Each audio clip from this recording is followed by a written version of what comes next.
不要让他在网上。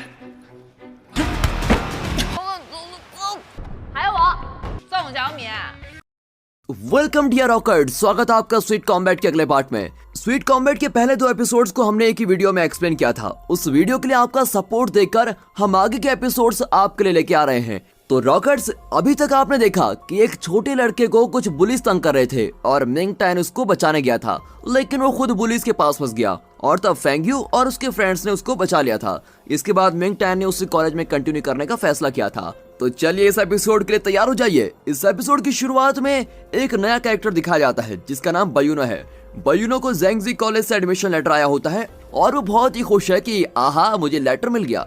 उसकी माँ भी बहुत ही खुश होती है, लेकिन उसे इस बात की फिक्र होती है कि बयूनो कॉलेज चला गया तो उनकी दुकान कौन संभालेगा। खैर, अब अगले सीन में बयूनो कॉलेज जाता है। लगता है उसे इस कॉलेज के बारे में ठीक से पता नहीं था। चारों ओर लड़कियां ही लड़कियां देखकर उसका तो मुंह खुला का खुला ही रह जाता है। बयूनो को देखते ही लड़कियां बड़ी खुश होती हैं और कहती हैं, ये लो दूसरा भी आ गया। लेकिन पहले वाले की तरह ये भी बहुत ही क्यूट है यार।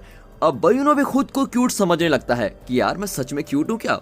फिर कॉलेज के अंदर फेंग यू उसको क्रॉस करके जाती है और उसको देखते ही बयूनो को कुछ कुछ होने लगता है। उसे लगता है कि दूसरी लड़कियों की तरह फेंग यू भी उसको पसंद करेगी और ये सोचकर वो फेंग यू को छूने जाता है, लेकिन फेंग यू उसको उठाकर जमीन पर ही पटक देती है और नीचे गिरकर भी बयूनो फेंग यू को ही देखता रह जाता है। तो अगले शॉट में फैंग कॉर्पोरेशन को दिखाते हैं जो एक बहुत ही बड़ी कंपनी है। ये इस कंपनी का सीईओ है और फेंग यू का छोटा भाई भी। एक छोटा लड़का होने के बावजूद इसे इस कंपनी का सीईओ इसलिए बनाया गया क्योंकि ये एक जीनियस है और बहुत ही समझदारी से अपनी कंपनी के फैसले लेता है।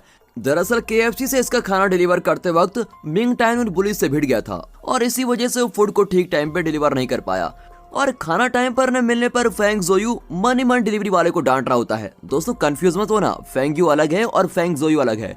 अब कुछ देर बाद मिंग टैन वहां पर पहुंचता है। वो फेंग जोयू को सच बताता है और कहता है कि मुझे माफ कर दीजिए, मैं आपका खाना डिलीवर नहीं कर पाया। दरअसल रास्ते में एक एक्सीडेंट हो गया था और खाना नीचे गिर गया, लेकिन फेंग जोयू उसकी ईमानदारी को नहीं देखता और डांटता है कि बहाने मत बनाओ, ठीक है, खाना न लाने के लिए मैं तुम्हारी कंप्लेंट जरूर करूंगा। और तब वहां पर फेंग यू आती है। वो भी इस कंपनी में बराबर की हिस्सेदार है। वो फेंग जोयू से कहती है कि इसे मत डांटो, ये मेरे स्कूल में ही पढ़ता है। अच्छा, तुम्हारे स्कूल का है तो मैं क्या करूं?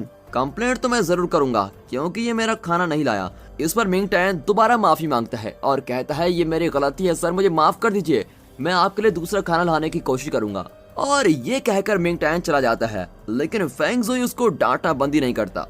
फिर अगले सीन में फेंग यू अपने मामा जी की कब्र पर फूल रख रही होती है और तब फ्लैशबैक में दिखाया जाता है कि बचपन में वो अपने क्रश को गिफ्ट देने गई थी, लेकिन उसने फेंग यू का मजाक उड़ाया था कि इतने दिनों से तो तुम लड़कों की ड्रेस पहनती थी और आज अचानक तुम लड़की कैसे बन गई? ऐसे तो सिर्फ मॉन्स्टर्स ही रूप बदलते हैं, तुम एक पागल मॉन्स्टर हो। और ये सुनकर छोटी फेंग यू बहुत ही रोई थी, लेकिन उसके मामा ने उसको एक गुड़िया दी थी और बड़े प्यार से पूछा था कि तुम रो क्यों रही हो। फेंग यू ने रोते हुए बताया कि क्लास में एक लड़के ने मुझे मॉन्स्टर कहा, मुझे बहुत ही बुरा लगा मामा जी, लेकिन इसमें उसकी भी गलती नहीं है। लड़की होकर भी मुझे मम्मी पापा ने लड़कों की ड्रेस पहनाई, मतलब मैं सच में मॉन्स्टर हूँ। अब उसकी उदासी देखकर उसके मामा जी ने कहा कि मेरे लिए तो तुम हमेशा मेरी प्यारी एंजली रहोगी। मॉन्स्टर के तो सींग होते हैं लेकिन तुम्हारे तो सींग नहीं है, मतलब तुम एंजली हुई ना। और ये सुनकर फेंग यू बहुत ही खुश हो गई थी और उनकी दी हुई गुड़िया से खेल रही थी। तब अचानक उसके दादाजी ने आकर उसकी गुड़िया छीन ली और उसको डांटा कि इतनी बड़ी होकर तुम गुड़िया से खेल रही हो। और इस पर फेंग यू बहुत ही दुखी हो गई थी। अब अपने मामा जी की कब्र के सामने खड़ी होकर वो रोती है कि मैं आपकी दी हुई गुड़िया भी अपने साथ नहीं रख पाई। फिर वो कुछ देर प्रार्थना करके वहां से चली जाती है। इतने में मिंग टैन वहां पर पहुंच जाता है और फेंग यू को कार में जाते हुए देख लेता है।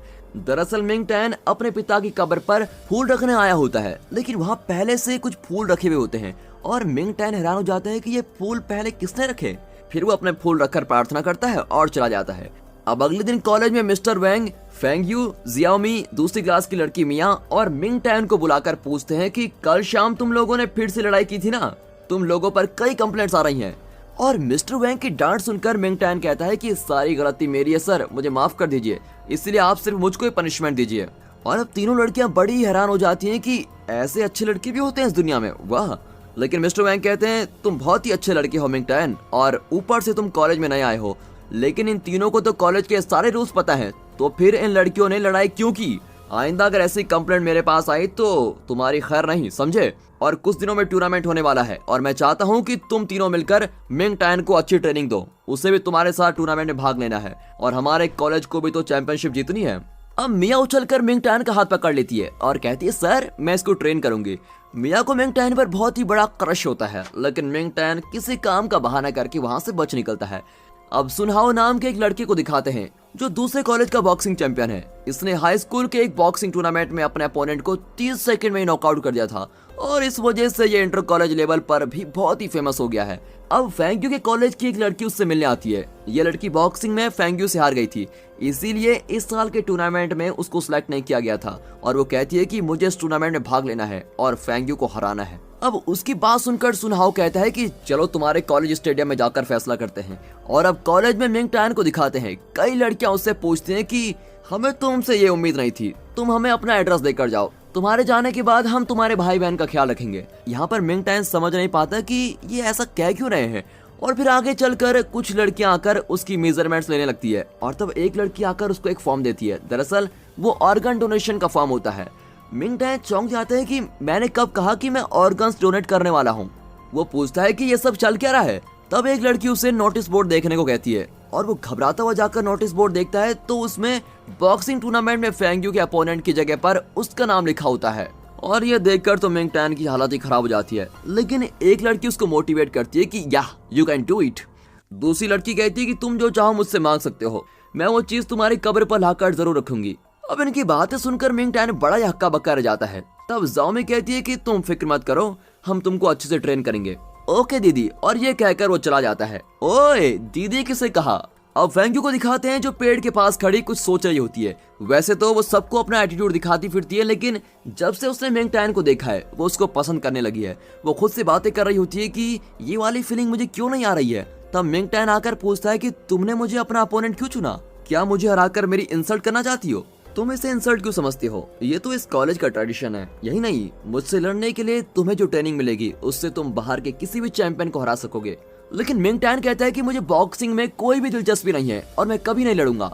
अब फेंग्यू कहती है कि या तो तुम मुझसे लड़ो या फिर ये कॉलेज छोड़कर चले जाओ। और इस पर मिंग टैन कहता है कि इस बार तो मैं इस कॉलेज को सच में छोड़ने वाला हूँ, और ये कहकर वो चला जाता है। फेंग्यू जो चाहती थी उसका बिल्कुल उल्टा हो गया था। अब जाओमी फेंग्यू को डांटती है कि ये तुमने क्या कर दिया, मिंग टैन कॉलेज से जाने की बात कर रहा है। और तब फेंग्यू उसको सारी बात बताती है। चलते चलते वे KFC में पहुंच जाते हैं जहां मिंग टैन फूड डिलीवरी का काम करता है। जाओमी अंदर जाना चाहती है, लेकिन फेंग्यू कहती है कि मैं मिंग टैन से माफी नहीं मांगूंगी। और जाओमी कहती है कि माफी मत मांगो, लेकिन मुझे भूख लगी यार, खाना तो खाने दो। अब दोनों अंदर जाकर मिंग टैन के बारे में पूछती हैं तो एक लड़का बताता है कि पिछली बार फूड डिलीवरी में एक प्रॉब्लम हो गई थी और मिंग टैन को अपनी गलती पर बहुत ही पछतावा हुआ और इस वजह से उसने नौकरी छोड़ दी। अब ये सुनकर ये दोनों बिल्कुल चौंक जाते हैं। अगले शॉट में बयूनो को दिखाते हैं जो कॉलेज में फैशन शो की तरह चल रहा होता है। उसको लगता है कि मैं इतना अच्छा हूँ कि सारी लड़कियां मुझको ही देख रही हैं और वो खुद को रोमियो समझने लगता है, लेकिन सारी लड़कियां उसको नहीं, उसके पीछे किसी को देख रही होती है। और तब वो मुड़कर देखता है तो उसके पीछे सुनहाओ और उसकी फ्रेंड कॉलेज के अंदर आ रहे होते हैं। अब सारी लड़कियां सुनहाओ के पीछे जाने लगती है।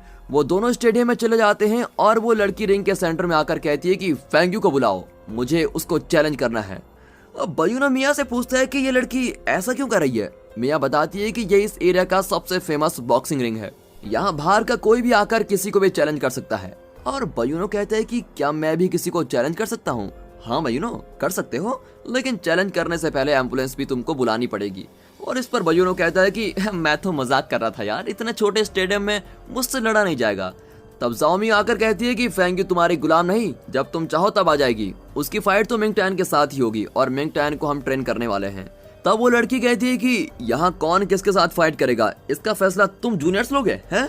मिया भी कहती है कि सीनियर्स का फैसला है कि फेंग्यू तुम्हारे साथ फाइट नहीं करेगी, कर लो जो करना है। अब उस लड़की की बोलती बंद हो जाती है और वो सुनहाओ को देखती है और वो अंदर ही अंदर मुस्कुरा रहा होता है। अब अगले शॉट में फेंग्यू को दिखाते हैं जो मिंग टैन के लिए एक साइकिल खरीदने आई है। उन बुलीज की वजह से मिंग टैन की साइकिल टूट गई थी, इसीलिए फेंग्यू उसके लिए एक नई कॉस्टली साइकिल खरीदना चाहती है। और तब उसके मोबाइल पर मिस्टर वैंग का मैसेज आता है कि मिंग टैन अभी नहीं आया, उसे ट्रेनिंग भी नहीं मिली है, तुमने उसे अपना अपोनेंट क्यों चुना। लेकिन वो मैसेज को इग्नोर कर देती है। फिर मिस्टर वैंग कॉल करते हैं पर फेंग्यू कॉल को कट कर देती है। वहाँ मिंग टैन एक लेटर लेकर मिस्टर वैंग के ऑफिस में जाता है। वो कहता है कि मैं ये कॉलेज छोड़कर जाना चाहता हूँ। मिस्टर वैंग कहते हैं कि ऐसा मत करो बेटा, हम लोग यहाँ तुम्हारे लिए नया लॉकर रूम, वाटर हीटर, सारी फैसिलिटीज बनवा तो रहे हैं और तुम हो कि जाना चाहते हो, तुम्हारी प्रॉब्लम क्या है? मिंग टैन कहता है कि मेरी परमिशन के बिना आपने मेरा नाम इस टूर्नामेंट में क्यों ऐड किया? मिस्टर वैंग कहते हैं कि उसमें मैं कुछ नहीं कर सकता, ये ज़ैंगजी कॉलेज का ट्रेडिशन है और तुम्हें फेंग यू से लड़ना ही पड़ेगा। अगर तुम्हें डर है कि लोग तुमको देखकर हंसेंगे तो मैं तुम्हारे लिए स्पेशल मास्क बनवा सकता हूँ, लेकिन मैं तुम्हारे पैर पड़ता हूँ, प्लीज कॉलेज छोड़कर मत जाओ। और मिंग टैन बड़ी कंफ्यूजन में होता है कि वो करे तो करे क्या। और दोस्तों इसी के साथ ये एपिसोड यहाँ पर खत्म होता है। अगर ये सीरीज आपको पसंद आई हो तो वीडियो को अपनी फैमिली एंड फ्रेंड सर्कल में शेयर जरूर कीजिए। साथ ही इस वीडियो को एक लाइक और चैनल को सब्सक्राइब करना मत भूलिए। And finally thanks for watching.